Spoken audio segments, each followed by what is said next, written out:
up, Blockchain Nation? What up, YouTube? How are you guys doing today? So thank you for taking time to subscribe to this channel. If you haven't subscribed, please hit the subscribe button below so that you can get weekly notifications whenever we release videos. So thank you so much for watching. You are far too kind. What up, baby? We made it to 2020. Thank you for watching throughout 2019. If you're just watching for the first time, thank you and welcome. So this year, how would you like to have own the next Facebook? How would you like to be involved with the next Google? How would you like to be involved with the next big, huge startup?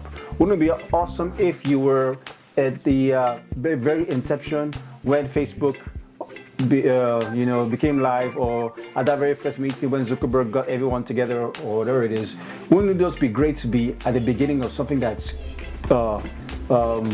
mainstream, something that's going to explode? Well, if you're involved in blockchain technology, my personal opinion is that you are at the cusp of something that's going to be phenomenal. You just have to look out for the right opportunity. So what I'm going to talk about today is what I believe is going to happen in 2020. I think 2020 is going to be a huge year for blockchain technology, and I'll tell you why.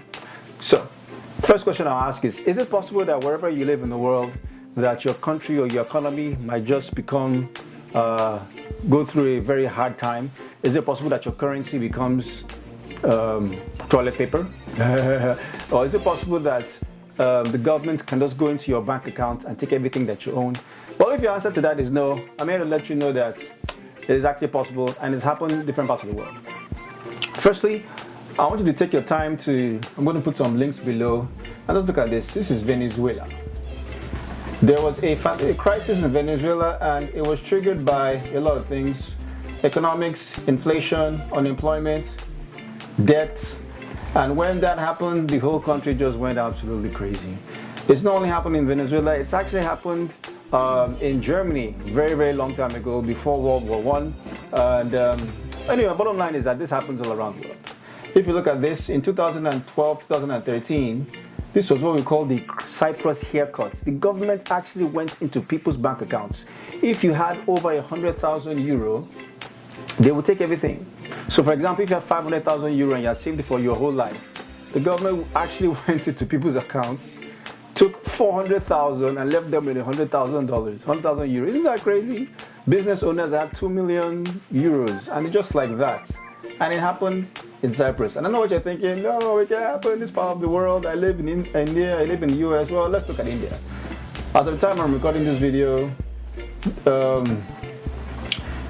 here's what happened in India. RBI claims banking system is safe, which is like the Reserve Bank of India. But actually, these are lines of people queuing outside a particular bank, trying to get their money out of the ATMs. Now, the problem was that the maximum withdrawal unit was 1,000 rupees. You couldn't withdraw 1,000 rupees, which is about 14 bucks. That's crazy. For 6 months, that's absolutely insane. So they increased it to 10,000 rupees. But bottom line was, everything just went chaos. However, I would like to assure the general public that Indian banking system is safe, but that was just not the case, because as you can see, all these lines of people outside the RB bank. So why is this important? This is why it's important. In 2008, during the global financial crisis, which started in the United States, if you watch, please watch this video. It explains in detail. It's a recap of all that happened. I'm not going to mute this, but it's a really good one. And it talks about what happened to Lehman Brothers and Bear Stearns, yada yada yada. You have people like Hans Paulson talking and explaining what happened. You really have to watch this video, because I realized that life has a way of repeating itself. Sometime in the 80s, there was a huge stock market failure of the banks, and they were bailed out by banks. Sometime in 2008, the government bailed out banks. But who's going to bail out the government if everything goes sour anytime soon? So when the government has issues in the economy, it helps Bitcoin. People kind of look to other ways. Okay, if the currency or if the economy is failing, like what's happening in India or what happened in Cyprus, people, or even in Venezuela or in Zimbabwe, people start to look at other things. They start to look at Bitcoin. So people start looking at Bitcoin as whatever happens to Bitcoin kind of happens to blockchain technology. So when people start looking at Bitcoin and they start getting interested in Bitcoin, they now start looking at the underlying technology behind Bitcoin, and they start to look at blockchain technology. In 2017, when the price of Bitcoin went through the roof, one of the most Googled topics was blockchain technology. When the price went to about $20,000 in 2017, everybody was talking about blockchain technology. So why is this important? Now, this is 2020. Now, if the economy goes bust in 2020, I'm not saying it's not going to, but hear this, something I read recently.